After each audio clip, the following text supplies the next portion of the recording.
Welcome to the Alcohol Free Life podcast, brought to you by thesoberclub.com.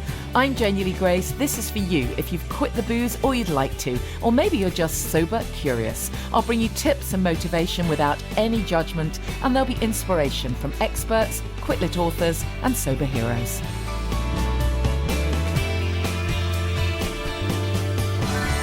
Hey, and welcome to the podcast. How you doing? It's Janey Grace with you. A whole week on, literally 7 days since the announcement that Steve Wright in the Afternoon is going to be no more on BBC Radio 2. For those of you who don't know, I've been part of that show for 23 years. Oh my God, I was thinking about it the other day. It's just, I only know that exactly because Steve's been doing it 24. I started on the morning show, Saturday morning show with him. And then I remember because I was... soon after I started, I was pregnant with my son, so I know exactly how long it was. Wow. What a thing. Most people who, if you are a listener to Radio 2, you'll have heard the news. You won't have missed the Twitter storm that went down afterwards either. The sad thing is that Steve's not actually on Twitter, so we have to make sure that he saw all those amazing messages of support. It is a real thing when something like that comes to an end. And Steve said, his message, his statement, if you like, was just... so, generous, really, and as somebody said on Twitter, actually, pretty classy. He said, I can't hang on to the slot forever. But there's no doubt it's it's huge. It's absolutely huge when something like that is so much part of your life gets kind of, taken away and... obviously, so much more so for Steve than for me. I've only ever been, a co-host. It's not my show. But it has been an absolutely huge part of my life, to say the least. And it was because I was on that show that I ended up doing my sort of second career, if you like, because I used to talk about, we do lifestyle-y stuff. And I used to talk about my passion for holistic living. And my older son was sort of just a couple of years old when I started the show. And so I used to talk about just all of the stuff that I was interested in, the skincare without chemicals and washing your clothes without chemicals and organic food and sustainability. I often joke that I was, talking about coconut oil before it had its own publicist. All of that stuff I used to bang on about on the air, and the guys used to kind of take the mickey out of me and fade the mic down. Oh, there she goes again. She's, there she goes again. The hippie, all the stuff they used to call me. But it was all done. It was all great fun, and I remember I used to get hundreds of emails from people saying, actually, don't let those guys kind of take the mick because I'm genuinely interested. Can I get a natural deodorant that works? Or can I really wash my clothes with laundry balls? And so that's really how my kind of second career came about. Because a publisher came to me and said, we love hearing, you talk about this stuff on the radio and you're obviously really passionate about it. So can you write a book? And I remember saying, oh, don't be daft. Of course I can't write a book, I'm not a writer. And the rest is history, really. The publisher kind of worked with me and helped me to realise that I am really passionate about what I talk about, and that's what matters. And the first book came out in 2006, Imperfectly Natural Woman, and then the rest is history. I was kind of off doing my holistic living stuff, and as you know, if you're new to all of this and you're thinking, well, what's that got to do with this? Well, I've often said many times that all of those years since kind of, 1998 really, or 2000, I've been banging on about holistic living and all things natural. Yet I was stepping around that elephant in the room. There's alcohol. Thank goodness my shtick was called Imperfectly Natural. Otherwise, I really don't know how I'd have gotten away with it, even with myself. But I was literally stepping around this elephant in the room, and because I was busy and I was on the radio and I was on the TV as well at that point, and I had 4 kids. Of course, I thought I needed my treat of a glass of wine, for God's sake, So it became my self-care, and I made, lots of jokes about it. And I mean, who was I kidding, really? And it went on for years, that absolute cognitive dissonance, really, when I look back. And, now I can see it in other people who are also in the kind of holistic world, or they're healers or they're therapists. And just like me, they're just stepping around this elephant. They really are. And, oh, goodness, my only regret is I didn't do it sooner. So anyways, I'm hugely grateful for the opportunities that show gave me because, without that show, I would certainly, I'd have just, in inverted commas, been a singer and someone doing radio. I never would have thought that would have the opportunity to be able to share my passion of holistic living and now, obviously, sobriety, with the world. So I'm hugely grateful, and it's going to leave a massive gap. I mean, massive, absolutely. And the really interesting piece, the reason I'm sharing all of this with you, because there'll be people thinking, this is the Alcohol Free Life podcast. What the hell has her radio career got to do with any of it? The reason I'm sharing this is I do have a point to all of this, and that is that I have known that the show is ending since March. So I was told in March, and which is very nice of them, actually, to at least give us a heads up. But, of course, I couldn't share the information. We didn't, want to break the news until the BBC wanted to announce that Steve was leaving and that Scott Mills was taking over. So I didn't know who the replacement was going to be at that point. So I have literally told no one other than my family. And so it's been really interesting. So I've lived with this news that everything is going to change for me since March, but it's been a secret, right? An actual secret that I've not shared with anyone other than immediate family. And that's been really, really interesting because, of course, there have been times when I've had to kind of bite my tongue and can't, sort of fully speak up or whatever it might be. And I've really so hugely recognised the link here for when people are, something big is happening in their life when it comes to switching over from being someone who drinks alcohol. Now, what's really interesting for me is that I knew about this in March, but it was only last Friday that Steve announced it on BBC Radio 2, and then it was on the national news. I mean, how often does a DJ leaving a station make national news, right? It was amazing. And it absolutely blew up, trending on Twitter, and it was in all the mainstream newspapers. So that was 7 days ago. And when that news broke, that was when it finally hit me. So in other words, when other people found out, when it suddenly became about what other people thought, it was a whole new level of emotion and just tricky and a little bit awkward and a little bit, you can imagine all the emotions that I had to go through once other people knew. And it really made me realise, my God, there's such an analogy here. This is how it was for me when I stopped drinking, because I didn't tell anybody at all, right? I didn't get connected. I didn't have any support. Once I started to tell people, I had to be able to step into a new kind of identity so that I could cope with their reaction. It suddenly wasn't just how I felt about it anymore. It was their reaction. And I now see this in people all the time. I can see that, there are people who, particularly if people stopped during lockdown and they were kind of protected in a little bit of a bubble, to use that word. God, I hoped I'd never hear that word again. But you know what I mean? There were people who weren't going out. They weren't socialising. They weren't doing very much. So they'd made their decision not to drink. Some of them had joined the sober club. But it was when they went out again into the wide world and other people saw them differently, when they had to actually be willing to step up into a new identity. And then, whatever anyone else thinks, whether other people are good with it or not, it is what it is, right? And of course you hope that you'll get support. Of course, when Steve's announcement came out on Friday, I was hoping that there would be all those incredible messages of support for us, and people saying, oh my God, I'm going to really miss the show. And, loads and loads and loads of support. But it may not have been the case. It may well have been that it was just simply millions of messages from people, or stuff on social media from people saying, well, good, he's had plenty of years, he can sod off kind of thing. It could have been like that. And either way, it was going to happen. So now I have to step into this new identity as someone who, from October, is no longer part of Steve Wright in the Afternoon. And it's a huge change for me. 23 years, it's huge, right?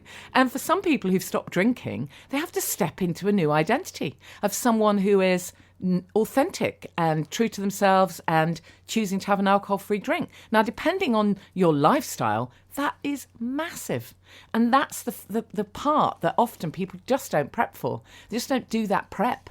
They just don't get real clarity on, okay, so who am I now with my fitting into my sober shoes, in these kind of new sparkly sober kit. Who am I now? And it really is a question you have to ask yourself. First of all, you've got to get comfortable with it, of course, yourself.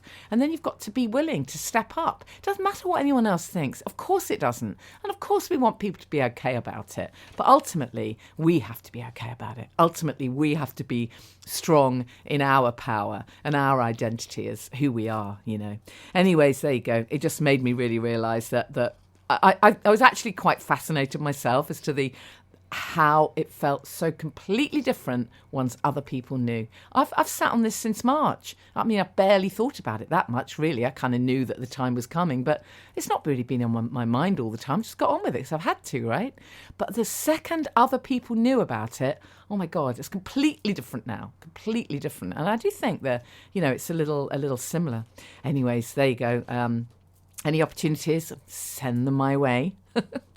I mean, it's not like I haven't got enough to do, right? I've got an awful lot of stuff to do. But, I do love, of course I love radio and media work. It's in my bones, isn't it? It's completely in my bones. Anyways, and the other thing we did this week was... the other thing that was really interesting, going back and thinking about stuff in the past, was we interviewed Simon Napier-Bell last week, who was Wham's manager. And, of course, I was a backing singer with Wham on all those early tours, on everything that Wham did. And, God, I watched the documentary and I brought back just so many memories. Really fascinating. Anyways, I want to tell you about this week's guest. Just before I do that, I just want to remind you, you've got just a little bit of time left if you want to book into Family Constellations. It's amazing. That's all I can say. It's amazing work. It's Sunday, 17th of July at Kings Langley in Hertfordshire. It's about 25 minutes on the train from London. I'm working with an amazing guy who is a leading trauma expert. He's been doing this work for 30 years. I've only been doing it for a couple of years as a practitioner, but of course I've known about the work for many years. And together, it's we work together pretty well, and it's a good combination, and it's a fabulous day. It really is. Unusual, but what's not to like? You get to leave feeling more open-hearted and compassionate, and maybe having faced some stuff from the past that you can deal with quickly, right? You really actually can. That doesn't mean it isn't deep work, because it is. So have a look. If you go to the soberclub.com and click on events, you can just then click on Family Constellations. There's also a few spaces left for Sober by the Sea, which is 20th of August, Saturday 20th of August. So it'd be great if anyone wanted to join us for that.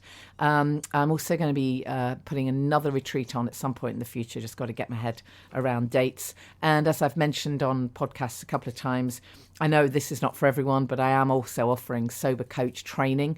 It's not for people who want to work with those who are clinically dependent. It's for you if you want to work with people who are grey area drinkers, or if you just want to do the course for personal transformation, because there's a huge amount of that, right?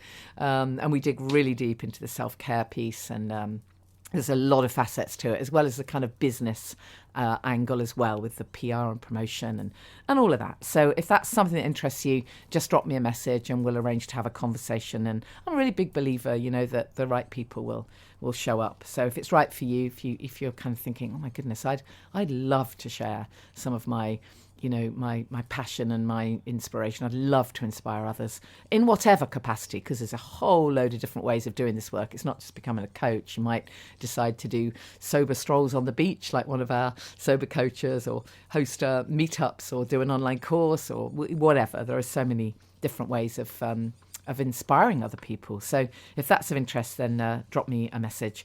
But you know where to find all of this stuff, thesoberclub.com, if you want that connection, that inspiration, that accountability. There's just everything there that you're going to want to find. And of course, one of the things we talk about pretty much all the goddamn time is how we get through these social occasions when everybody else is drinking. And of course, the answer is to drink, but just not alcohol, right? Keep the ritual, change the ingredients. I think you've heard me say it a few times. So today's guest, just perfect. I was so pleased to see this book. Derek Brown is the Director of Education for Spiritless and a passionate advocate for no and low alcohol cocktails, formerly of the Columbia Room, named Best American Cocktail Bar by the Spirited Awards in 2017. Derek Brown is the author of this great new book. It really is a really cool book. I can't wait to give it to my son, who is a bit of a mixologist. It's just a fantastic book, so called Mindful Mixology. He also wrote Spirits, Sugar, Water, Bitters, How the Cocktail Conquered the World. But now this new one is Mindful Mixology, a comprehensive guide to no and low alcohol cocktails. And I've got to admit, I was amazed when I started looking at Derek's bio. He's been around doing this kind of stuff for a long time. In 2020, Drinks International named Derek one of the Bar World 100. Wow, how cool is that? A list of the top beverage figures affecting positive change in the global bar industry. I just love it. Enjoy the interview. Keep the ritual, change the ingredients. That's my mantra, as most of you know, and really delighted to chat to Derek Brown, the Director of Education for Spiritless and a passionate advocate for no and low alcohol cocktails. And I've got this great book in front of me. I just can't wait to dig into some of these. Derek, welcome. Thank you so much for joining us on the podcast. Thank you so much, Janey. I'm glad to be here. I love this book, Mindful Mixology, a comprehensive guide to no and low alcohol cocktails. Before we get into this then, tell us a bit about your background. What brought you to be doing this work? Sure. So I've been a bartender and bar owner for a long time. And I was very driven to create really excellent drinks, so much that in 2015, I was named one of the best bartenders in the U.S. by Vibe magazine. And 2017, my cocktail bar, the Columbia Room, won the Best American Cocktail Bar. Wow. So those are all really nice accolades. And we were trying very hard to make the best cocktails that we could.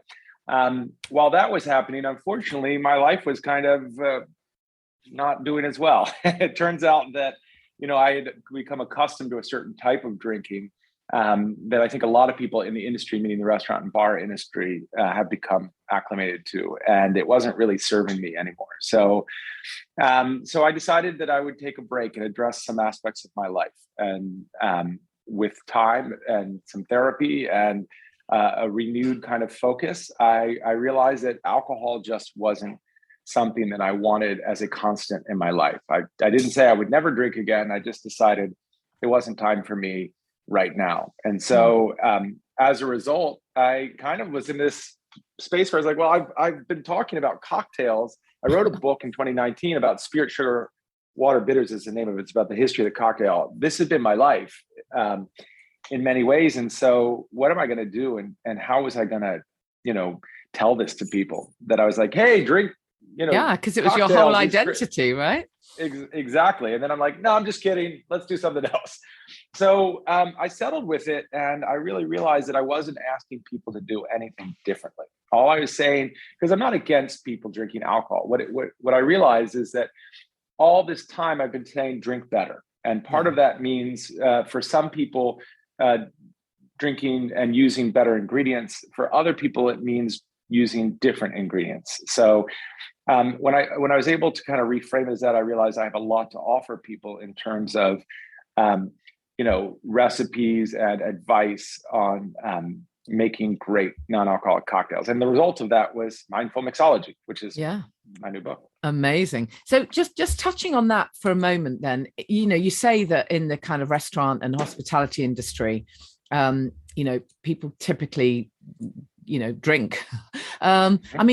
Is it that people drink sort of after a shift and find themselves drinking too much, or is it that people drink while they're working, or is it just because it's available? What is the kind of scene like? It's sort of all of the above. I mean, it is available At certain bars, and it obviously depends on the bar and the management, but in a lot of places, drinking on the job is not uncommon.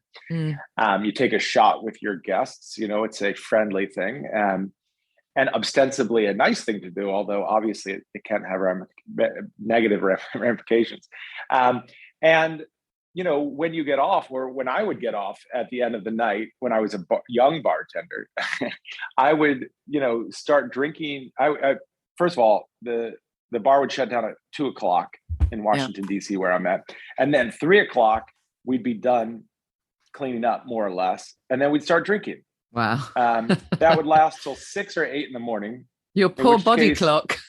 Oh my gosh. The body clock, the sleeplessness, the lack of exercise, the lack of eating well, all of that led to just a really terrible state. And when you're young, maybe you can take it a little bit more, but as you get older, that wear shows, and that's where I was at. So I guess I lived like a vampiric life for a long time. And it didn't seem weird because all of us were doing something similar, and drinking 25 drinks in a night didn't seem weird.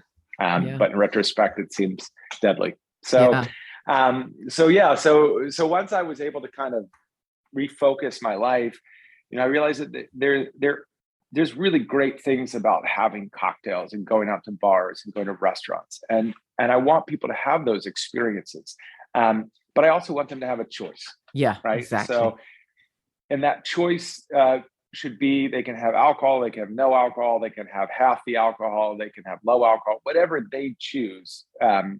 It should not hinder them having something delicious and having a great experience. Yeah, so that's been a big push of mine. Sure. And the scene that you're in Washington then, I mean, apart from obviously the stuff you do, how available are alcohol-free drinks and alcohol-free cocktails, across the States? Because certainly for a while, since I've been doing this podcast, it's been very interesting because in the UK, as you know, we are, well, for once ahead of you. That's right. You don't often get to say that to an American, do you? We're ahead of you.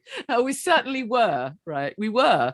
And in the sober club community that I run, I would be kind of posting, pictures of liars, cocktails and naughty alcohol-free this and that, and all these brands and Sea Arch, botanicals.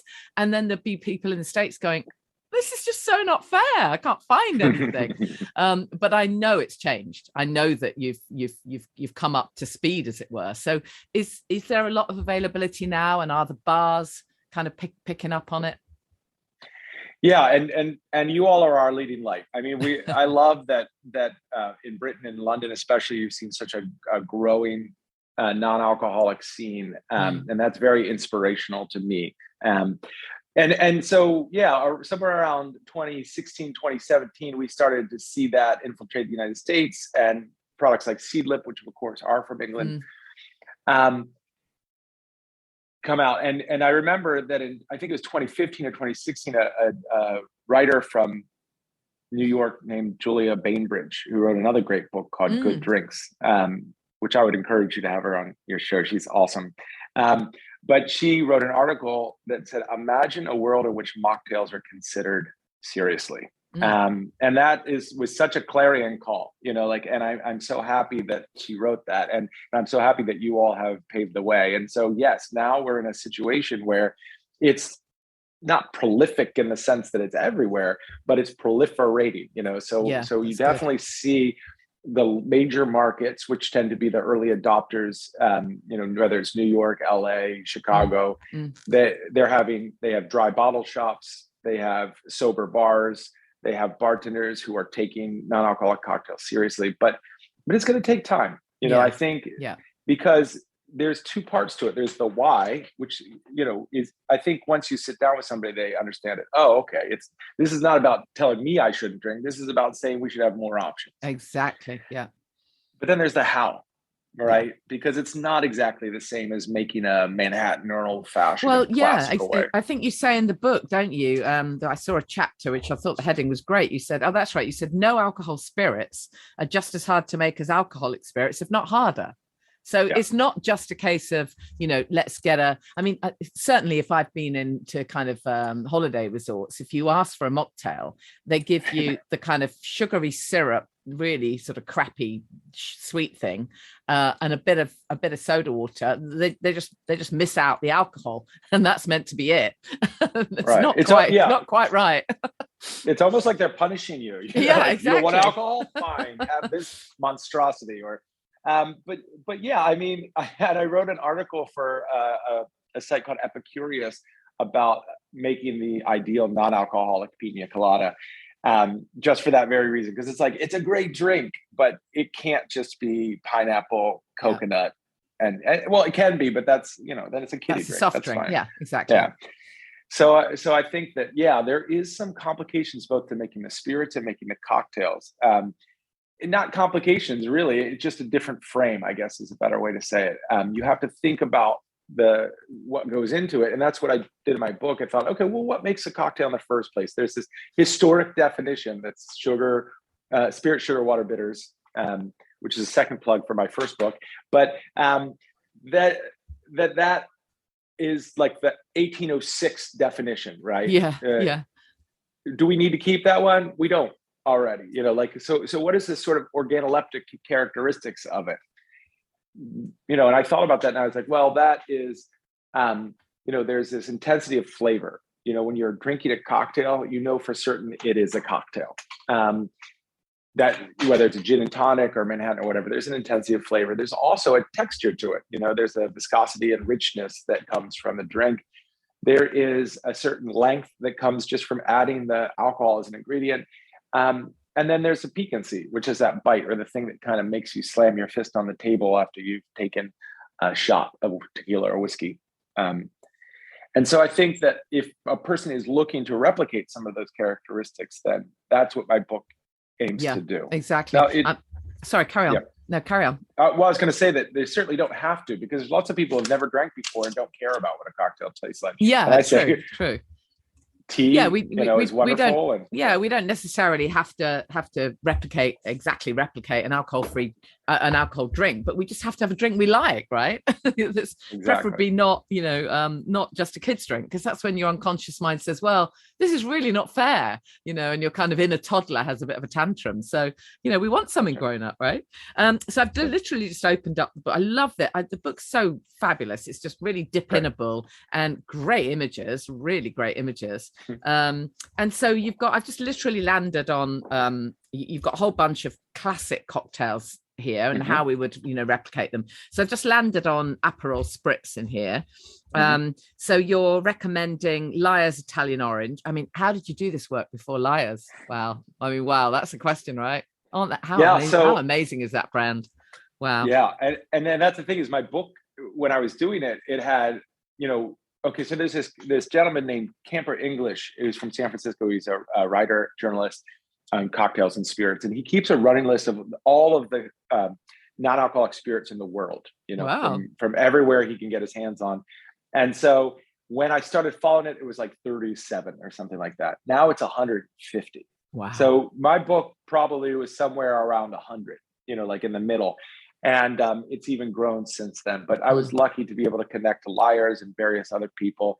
Amanda Thompson from Naughty, who is a wonderful human being and a great producer. Absolutely. Yeah, we love the Naughty alcohol-free, the fizz. Absolutely. So that's the thing is I just wanted to clarify. So my book has no and low alcohol cocktails, and so for some people in recovery, it may not be appropriate, right? If they don't want to have any alcohol at all, my book is not for them. Not that I think that I don't want somebody to feel, like this book is solely non-alcoholic. It does have that in there, but as you mentioned, even the recipes that have alcohol, where there can be a replacement, an analog or alternative, I'll go ahead and put that in there too. So most, if not all of them, but most of the recipes can be non-alcoholic. Yeah, fantastic. So so you got this lovely Aperol Spritz, which looks fantastic.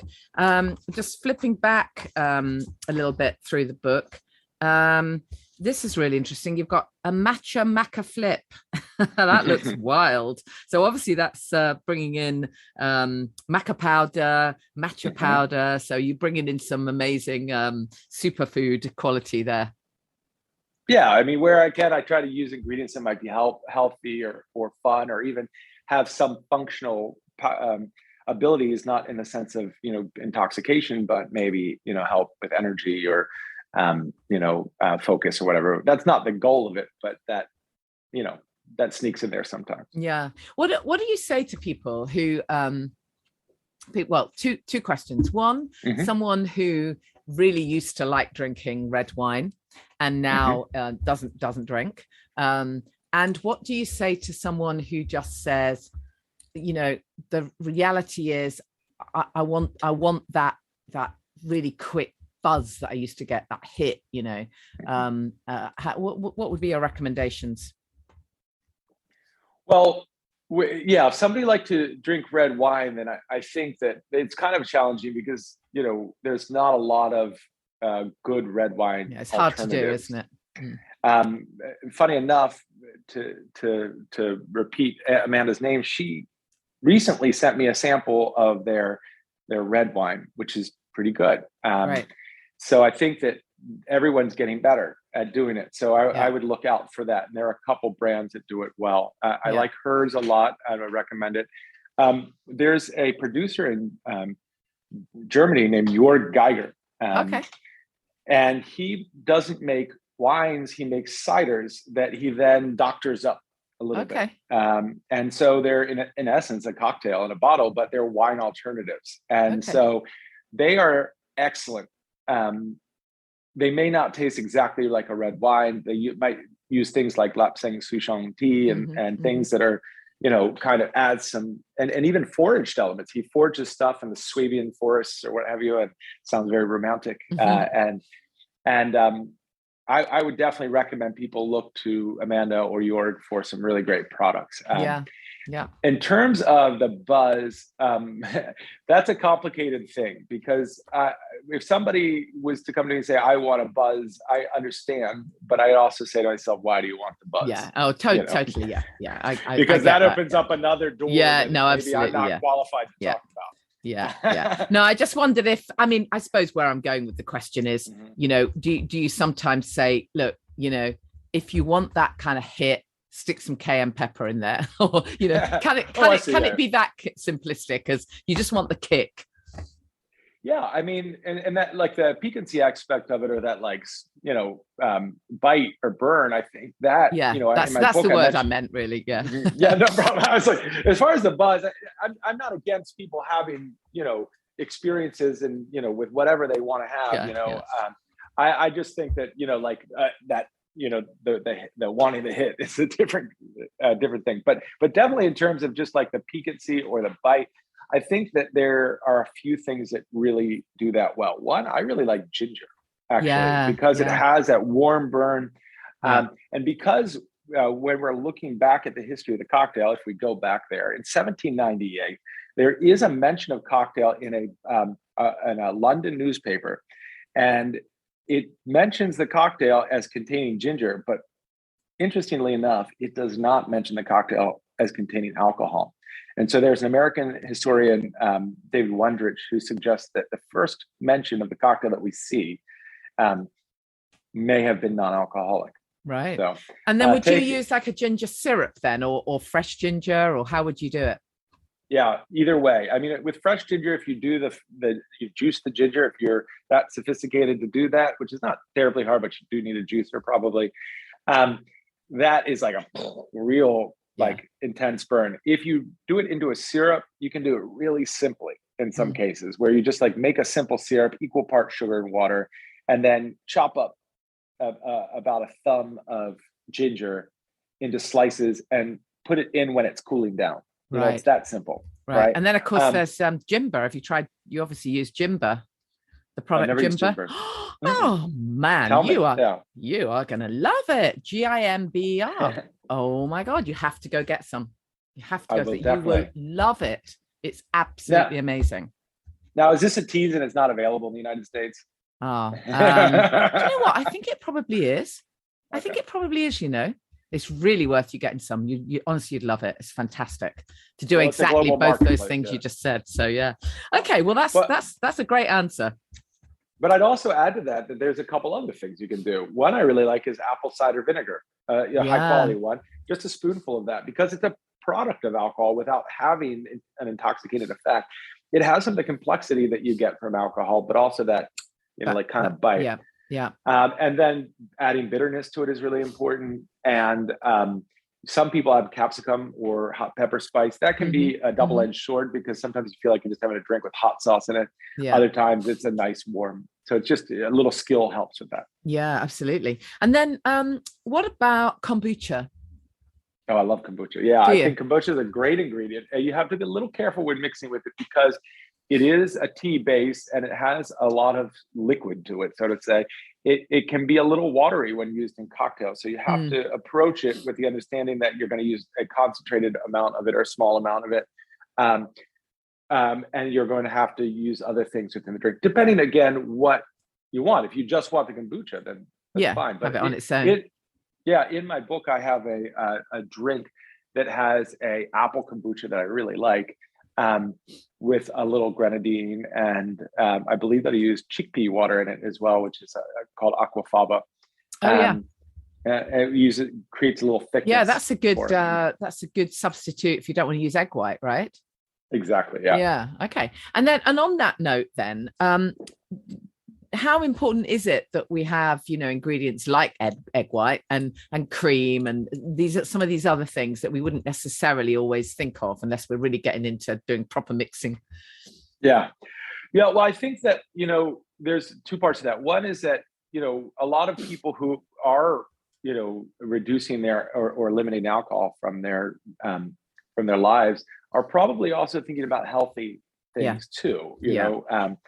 So I think a lot of heavy dairy and that sort of thing can be kind of bad for that. But there are alternatives. There are coconut milk and aquafaba, as we mentioned, and things that you can use that are healthier, and so I'd recommend those. The other part of it is just that, like, in general, with my book, I tried to use household ingredients. I try, even though there are all these wonderful non-alcoholic spirits, and there are an amazing array of techniques that mixologists use. The home bartender or the home drink maker doesn't really have all those available to them at all times. So I have one drink in there that is ginger, lemon, sugar, apple cider vinegar, salt tincture, and that's pretty much it.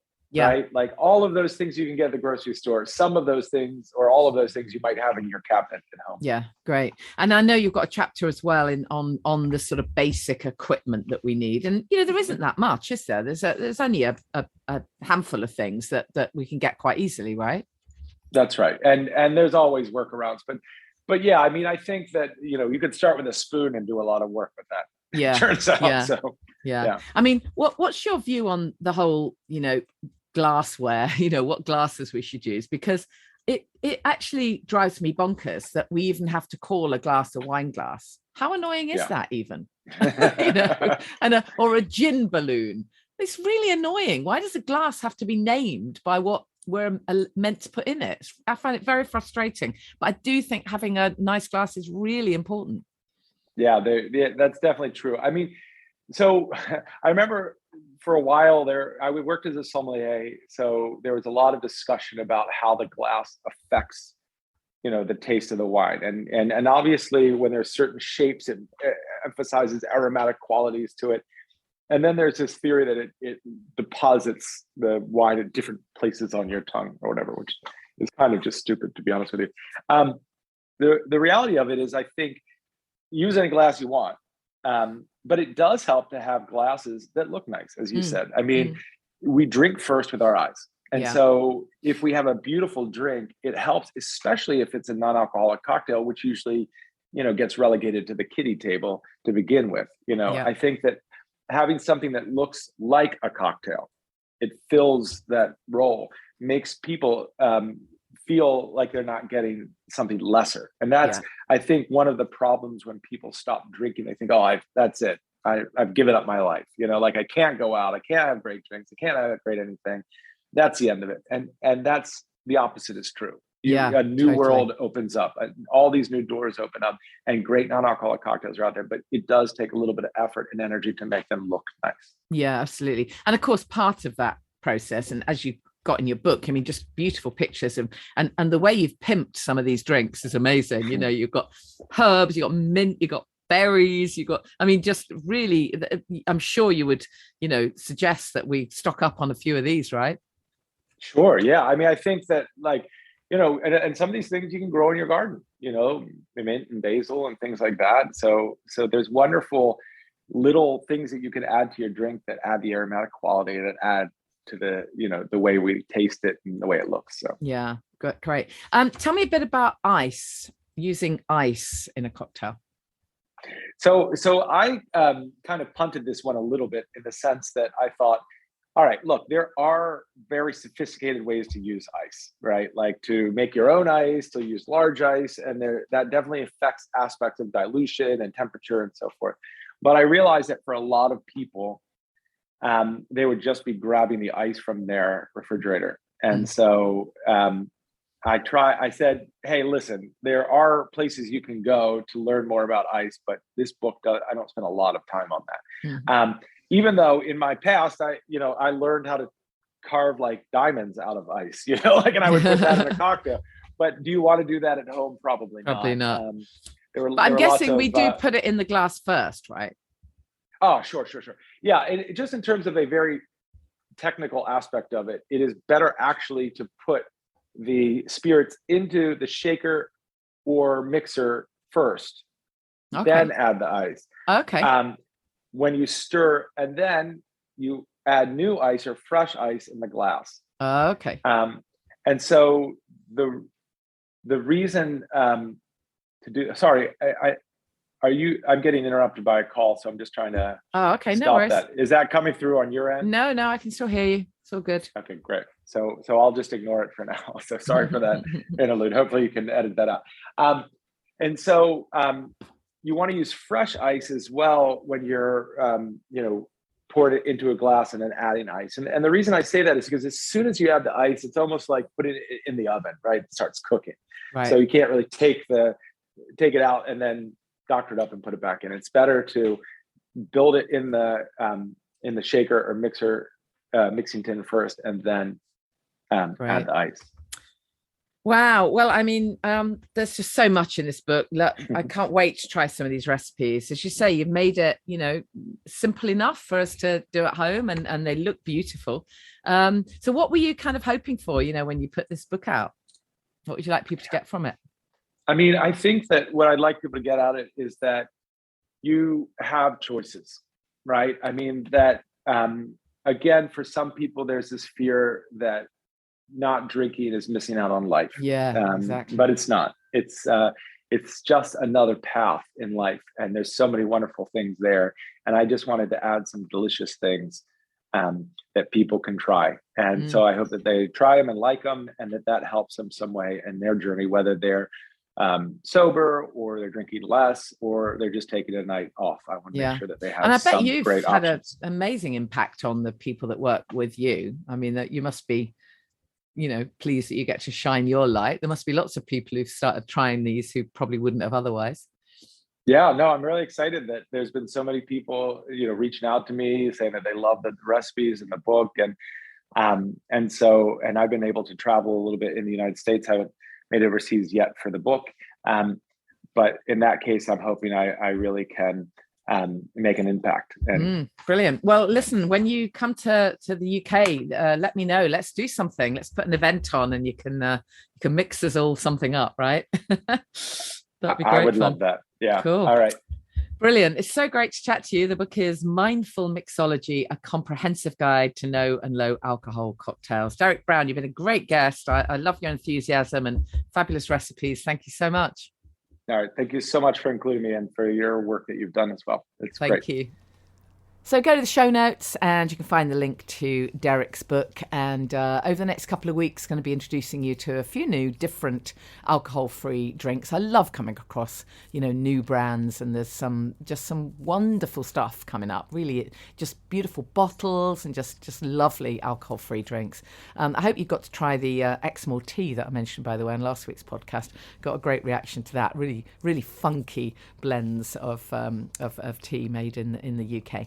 So just a reminder then, Sunday 17th of July, Family Constellations in Hearts. Check it out. Sober by the Sea, 20th of August. And if you want to be a sober coach, you drop me a message. You know where to find me, at Janey Lee Grace, pretty much anywhere on social media. You can always find me via the Sober Club as well. And come and join us if you want in on the accountability and the support. And it's not just for if you're just starting out. There are people in the Sober Club who've been sober for 5-6 years, longer than I have, right? Because it's never about just not drinking. Of course it isn't. It's all about the scaling up. What's next? What can we do next? How do we find our purpose? How do we, all very good questions for me right now, right? How do we scale up? What's next for us? What exciting things do you have in store for me today? That was what Sue Stone said, wasn't it, on that great podcast with Sue. She's so inspirational. I sent Sue a message to tell her what was, the news that was about to break. And rather than, a kind of a response that you'd expect, like, oh, no, oh dear, poor you, that's such a shame. Oh, I'm so sorry. She just literally wrote back, oh, wow, that's such positive, amazing news. I can't wait to see what's next. I thought, well, yeah, that's it, isn't it? That's it. That's how we need to feel about our sobriety. How exciting is it? Can't wait to see what's next. See you next week. Thank you for listening to the Alcohol Free Life podcast, brought to you by the Sober Club. Please rate and review. And if you want support, accountability and inspiration, and you want to live your best life without the booze, check out thesoberclub.com.